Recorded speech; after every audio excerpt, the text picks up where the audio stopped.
Good morning. I'm Sheriff Paul Kopus.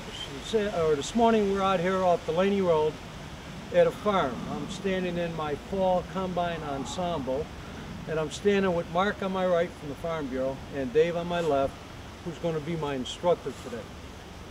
My opportunity is to try and drive a combine to see what it's like. But several questions come to mind before we get started. Number one would be, I don't know much about the combine. I don't know how it affects the farmers and their budget as far as trying to run it. So I think what we're going to do is ask Mark today, the first question is to the economy and how it's affecting the farmers at this time. The economy's been a real struggle on the farm community because we have to borrow money in order to be able to put the crop in and sometimes even harvest the crop.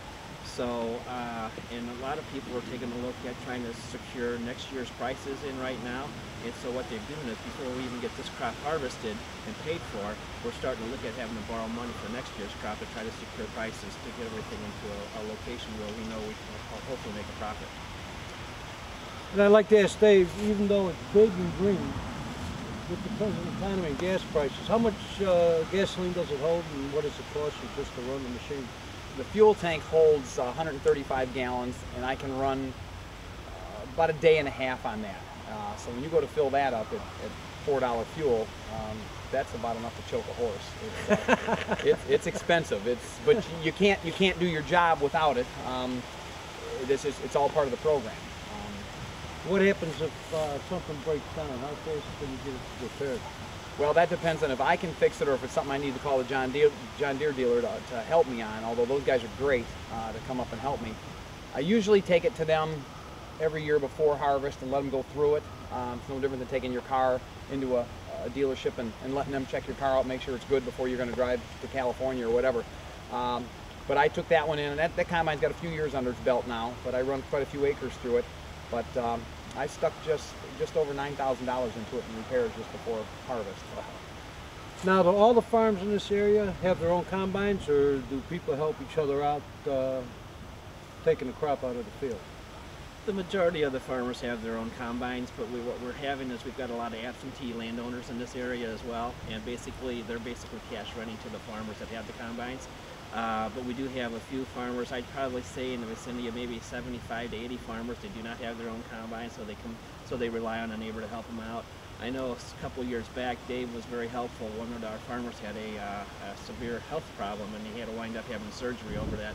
And they took off of their fields and went over to harvest their fields to help them out. And that's what the family farms are doing. They help people out that are in need. With the economy, and this is field corn, I assume. Yes, that's correct. With the economy, how does it affect the prices on when you go to sell the product? Well, prices were very good this summer, and all of our input costs caught up to those prices. Well, now those prices aren't there anymore. This summer, corn was up to $6.50 a bushel, and beans were 15. Well, right now, if you take your corn to the elevator and to sell it right now, you'll get about, I think it's about $3.60 a bushel now, and soybeans are well under 9. So our input costs are considerably higher. Our seed's going to be a third higher than it was last year.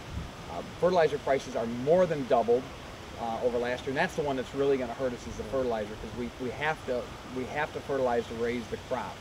And if these prices don't come back, it's going to be a really tough year next year. It could be one of our toughest ones because of our input costs being so high. We've got so much more risk involved for the upcoming season if the commodity prices don't come back. Yeah, I noticed in the area though, they still do airplanes with spraying. Yes. Well, what are we spraying for? Basically, it's different types of pests that are out there in the field itself that they haven't been able to kill. And I know that the farming community has been very, very committed to the ethanol industry, and they're trying to maximize those yields as high as they can get them, so that way we can rely on our renewable fuel sources right now. So they've been trying to maximize that out even more than they have in years past, because they know that we have the United States is dependent on us right now to try to provide a renewable fuel source. The epidemic of the Japanese beetle this past summer doesn't affect the field stuff? We were lucky this year. We didn't have any Japanese beetle damage here. Now, if you get 50, 80, 100 miles south of here, yes, they have problems with it. We were lucky here.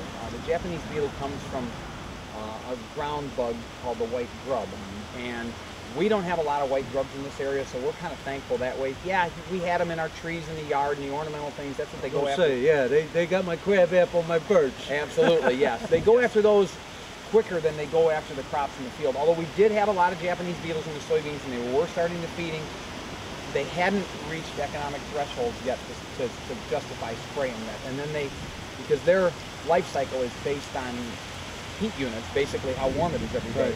Right.